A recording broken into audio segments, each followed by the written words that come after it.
in this video series we are talking about what are the functions related to list.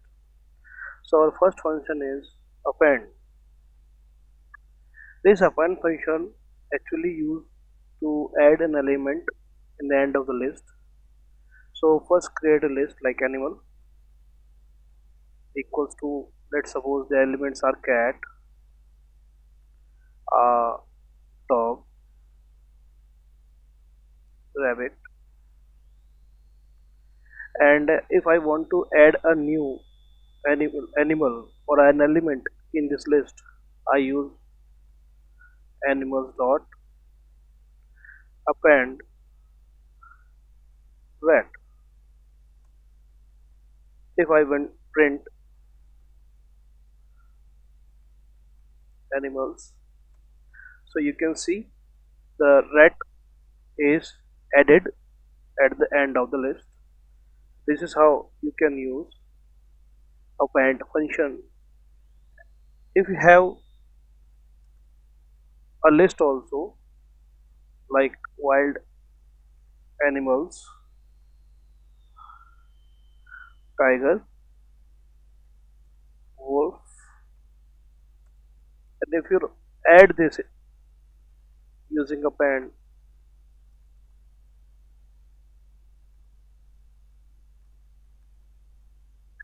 so it will add it as a single entry or a single element. So the list is added, but it is added like a single entry. Next, our next function is extend.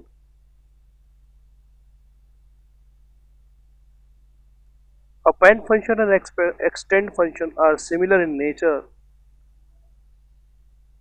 but besides of append, it actually add all the elements of a data structure at the end of the list. If I again write animal list and I have a wild animal list, and if I write animals dot extend and I pass single argument as wild animals, then you will see the results and you can compare these two results. As in append, when we use append, the element or the argument is added at the end of the list as a single entry or a single element, whereas in extend it adds like a multiple entries or multiple elements. So that's how you can add a single element in extend, multiple elements, or you can use tuple, set, or other data structure to add inside a list. This will also can be used by using plus equals to operator. Like if I have again write animal and I write wild animal again, and then if I write animals plus equals to wild animals,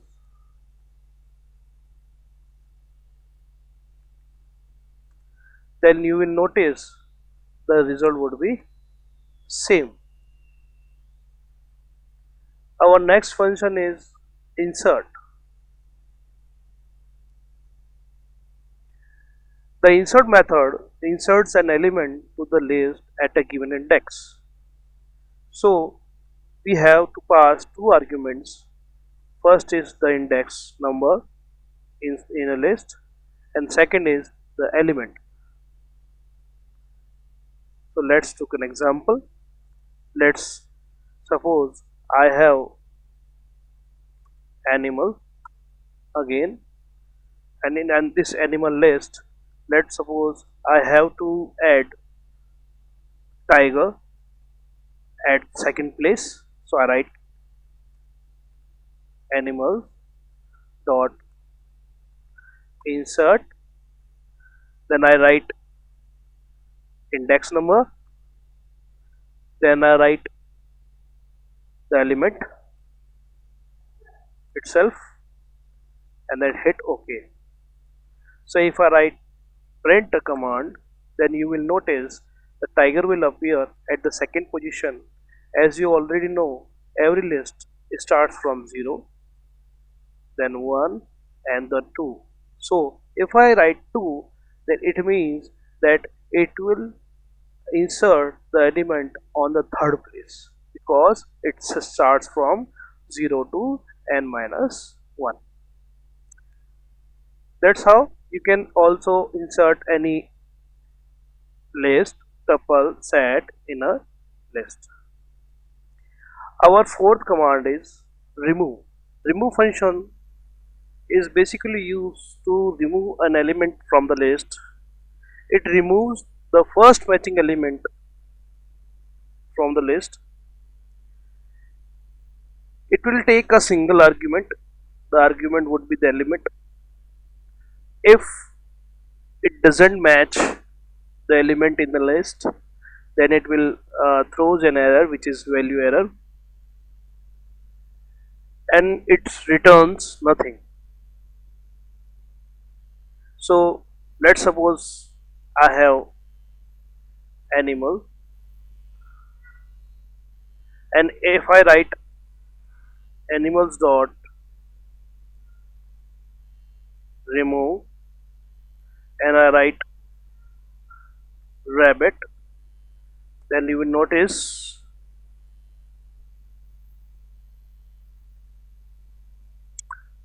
that rabbit is removed. So if there is a case where multiple elements or multiple same elements are there, and if we write like animals dot remove, and I write dog, all the strings must be written in between single quotes, and then I hit enter. So if I write a command to print or a function to print it, you will notice the first occurrence or the first matching element is removed from the list. So the dog first matching is at the one index. This is 0 index, this is 1 index. So index number 1 is deleted.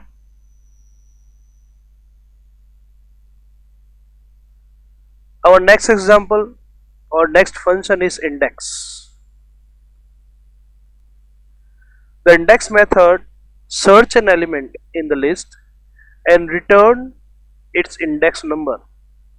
We can say that if I write any element in the index argument, then it will give me the index number of the element in the list.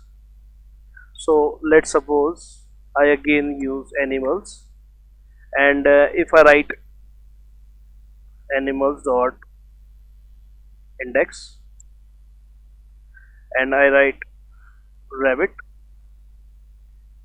so it will give me 2. As you can see, rabbit element is at index number 2. Our next function is count. Count function. The count method returns the number of occurrence of an element in the list. So if we have multiple occurrence of an element, then it will give the number of occurrence in the list. Let's suppose I have this list, and you will notice dog has 3 times in the list. So if I write animals dot count, then I pass dog, so it will give me 3. So occurrence of dog in this list is 3 times. Our next function is pop. The pop method remove the item at a given index from the list. If you're familiar with this stack, you will not know what is pop function, what is push function. A short intro to this function is it is also used to remove an element, like we have used already remove function, but you can remove an element at a specific index. So if you give an index in as an argument in the pop function, it will remove the selected element from the list. So let's suppose I have language. Let's suppose I have a language in which Python, C++, Java, C are the elements of this language list, and if I write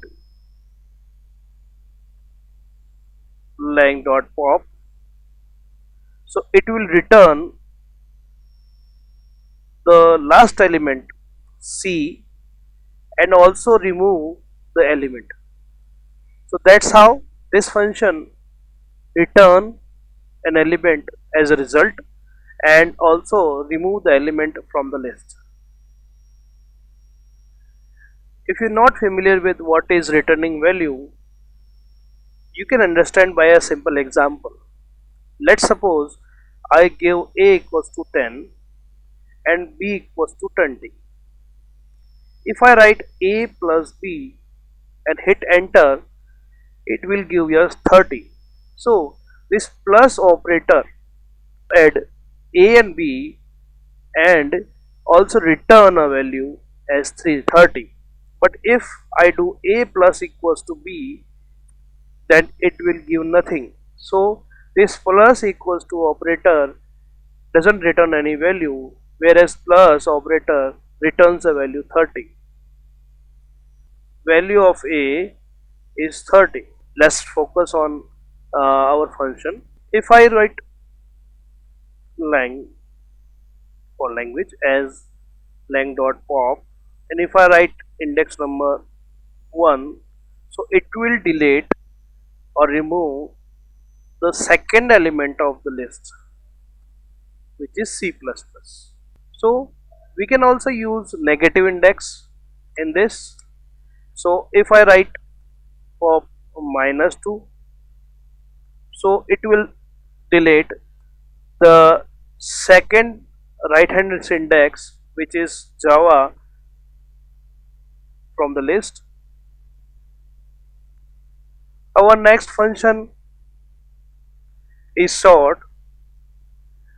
In Python there are two methods to sort an element of a list. First of all, what is sorting? To arranging element in order. We can arrange it in ascending or descending order. I write alpha equals to A, Z, P, randomly alphabets, and then if I write alpha dot sort, this function will sort the elements, and if I write print alpha, then you will notice that odd alphabets or all the elements are sorted in an ascending order. We can achieve descending order by writing alpha dot sort, and in argument list we will pass reverse equals to true. Again printing alpha. So here you notice that we have got the list in descending order. We can also use sorted function like I again use this randomly arranged characters, and if I write shorted alpha, then it will return the list in an ascending order. So the basic difference between short and sorted is that short never return any value, whereas sorted returns a value. So we can assign these values to any variable further by using sorted. And again, one difference more is that by using sort method you have to write the list name, then dot operator, then the function itself, and whereas in sorted first you have to write the function name, then you have to pass the list in its argument list. Again, if you want to arrange the element in descending order, just pass the list and reverse equals to true. That's it. Our next function is sum. Sum function basically used to adds the numbers in a list. Let's suppose I have random number, let's 2 and so on, and if I write sum of random number equals to sum of, so if we write print sum of random numbers, then it will give us 59 as an answer. So as you can see that sum function is used to adds up the values or the numbers which is in the list. Let's suppose we have floating point numbers and we have to add some floating point numbers, so we can import a math library, and in the math library we can use a fsum function in which, let's suppose we are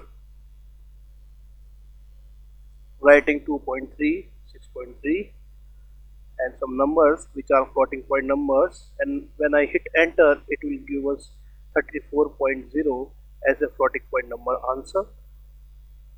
So that's how you can add some floating point numbers and integer numbers also. Later we will discuss more function in my next video. So please share, subscribe and do comment please. Your comments are valuable to me. Thank you.